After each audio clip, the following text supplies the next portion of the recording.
Hello co-spoilers. Welcome back to another thrilling episode as we dive into the captivating world of movies. Together, we'll uncover new cinematic gems and indulge in the guilty pleasure of wasting our time on things that truly don't matter.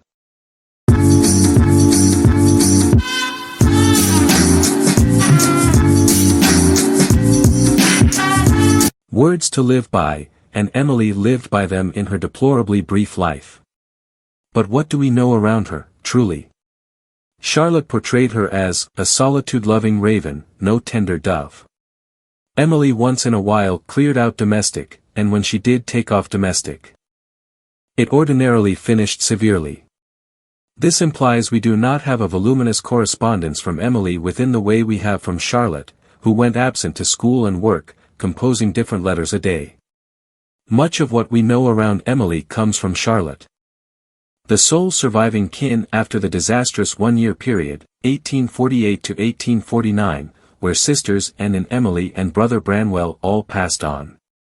Given the spotty record, hypothesis almost what might have been going on fills the void.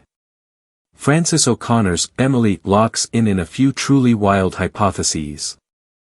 A few of which I've listened, others which are unused to me, but it's all in an endeavor to urge near to the foremost strange Bronte, not just as an individual but as an craftsman. In this, O'Connor incorporates an idealized accomplice in Emma Mackey, who plays Emily with affectability and flexibility. She's not held back by enforced conception of this lady. She's let free. Her Emily is euphoric, sulky, vexed, paralyzed with uneasiness, defiant, and energetic. There's reason to accept all of typically genuine. The neighborhood villagers alluded to Emily as the interesting one, and without exaggerating it, Mackey recommends why. She can't make eye contact with individuals. She shrivels from intelligent with non-family individuals. When Michael Whiteman, Oliver Jackson Cohen, Mr. Bronte's amused partner clergyman, enters the family circle, he exasperates the waters. His sermons are the inverse of Mr. Bronte's fire and brimstone statements. Whiteman talks of a tender, nearly mindful God. The Bronte sisters tune in enchanted. And they moreover can't come up short to notice he's simple on the eyes. Emily reacts to him combatively, to begin with, jabbing gaps in his contentions, denying to capitulate ground. Actually, he's drawn to her the foremost. There are a number of uncommon groupings, theoretical in nature, but which make so much sense specifically and sincerely. Emily goes profound. Surface occasions are negligible, besides. A similar issue emerges with Emily Dickinson, whose life was not swarmed with external occasions. But see to that comes about. It's conceivable to never take off domestic and live an emotional inward life. Typically what Frances O'Connor investigates magnificently well. There's a scene where Emily, goofing around with her kin and Whiteman, puts on a ceramic veil. To begin with. It's portion of an amusement until Emily transforms, the veil giving her the secrecy fundamental to specific the pain underneath the surface, all as a storm rises exterior. The scene is an extraordinary work of creative ability, tied down in what we as of now know and what we are able figure at. Considering wuthering statures. It evokes, without underlining the connection, the book's alarming opening scene, with the phantom rattling at the window outline, beseeching to be permitted interior out of the storm. The connections are all in flux. Sister Charlotte, Alexandra Dowling, looks at wild Emily with concern. Sister Anne, Amelia Gething, is an partner to begin with but inevitably moves out of reach. This clears out Branwell, Fionn Whitehead. One can as it were envision what it must have been like to be the as it were brother to these three magnificent peculiar sisters. He had an artistic sensibility but needed drive and teach. He driven a disseminated, shameful life. The relationship between Emily and Branwell is the heart of the film, the two rebels supporting each other, for way better or more awful, shared by the reflecting relationship between Emily and Whiteman. What Emily does so well is set up a disposition. The temperament is adaptable sufficient to contain hordes. Nanu Siegel's cinematography is started with vitality and drive. There are times when the camera rushes through the rooms or over the areas, chasing after Emily, careening around corners, nearly like it's going to crash into a divider. The sentimental scenes between Emily and Whiteman shudder with an energy so forbidden, and so remote to Emily, you stress for her. You know the conclusion. Emily takes put some time recently the sisters all begun getting distributed. But work is developing in them. The address has stubborn pundits for 2 centuries presently. How on soil may a lady who grew up in virtual segregation come up with a story as non-domesticated as Wuthering Statures? Jane Eyre has its franticness, Mr. Rochester dressing in drag. The insane person lady caught within the upper room. Mr. Rochester calling to Jane over the space-time continuum, but Wuthering Statures makes Jane Eyre see tame.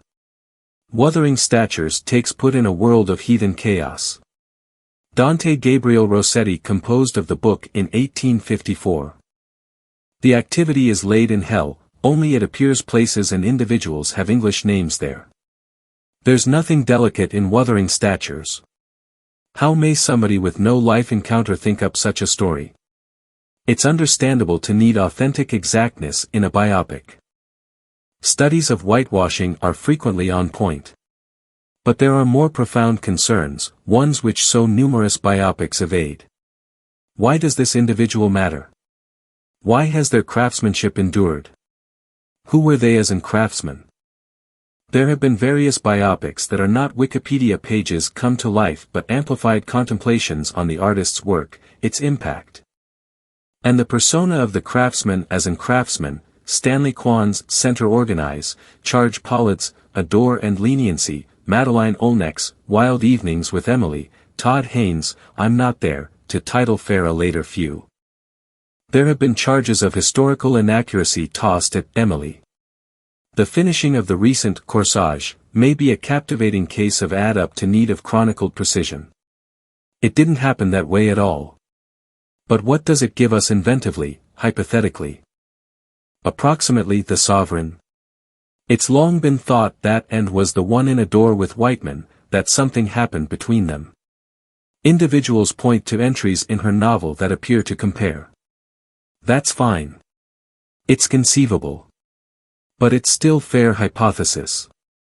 What on the off chance that it were Emily? We'll never know why Branwell painted himself out of the representation he did of his 3 sisters, making the unusual impact of a brilliant column of Branwell-shaped fire between Emily and Charlotte. We do not know on the off chance that he indeed did paint himself out. Perhaps he didn't paint himself out at all, possibly he painted his sisters over another work. Perhaps we're way off almost all of it. We weren't there. But speculating is how we get closer to what things. Who was Emily? How did she make sense of life? How did this go into her work? We know Emily by her comes about. The rest is hush. And inventive jumps like Frances O'Connor's Emily. Inflexible history specialists will have a field day with this and the other mystery within the film, like Bronte's comfortable opium utilize and the central unlawful issue she has with William Whiteman, a parish curate who lived within the family's domestic for many a long time. Possibly this issue never happened. In the event that it did, who would ever compose around it? In any case, the way O'Connor sets them together fair feels right. The issue starts with Whiteman giving Bronte French lessons, a fierce tête-à-tête within the dialect of love. They wrangle about religion. He's commanding the discussion. She's constrained by her get a handle on of the lexicon but battling to specific herself, denying to aimlessly accept what she's been told by ministers, a really Victorian position. One point, the film waits on the work Whiteman puts into hurriedly unfastening Bronte's undergarment. It's a really keen and maybe women's activist bit of on-screen foreplay that isn't all captured in one shot sense of how difficult the method is. And it's exciting to observe. The issue is pleasurably hot, and in any case unorthodox O'Connor's development, it's pleasant to see Emily Bronte having a bodice-ripping great time, particularly given how soaks in distress her genuine life was. Among the movie's most sad segments are those including her brother, Branwell, Fionn Whitehead, the family's awful as it were child. Amelia Gething plays Anne, the most youthful kin. In their enthusiastic concentrated and in a few account particulars, there are open-air meet and a few spying through windows. Emily's connections with both Branwell and Whiteman suggestively bring out that between Catherine and Heathcliff in Wuthering Heights. It moreover summons up the reflexive 1939 film adjustment. Thanks for watching our video. As we wrap things up, we want to say a big thank you for being a part of our awesome community. Don't forget to hit that subscribe button so you never miss out on our future adventures. We appreciate all the likes, comments, and support you've given us. It's because of viewers like you that we're able to keep creating great content. So stay tuned for more exciting videos coming your way. Remember, you're the reason we do what we do. Without you, our channel wouldn't be the same. So, until next time, take care, stay awesome. And keep spreading the positivity. See you soon.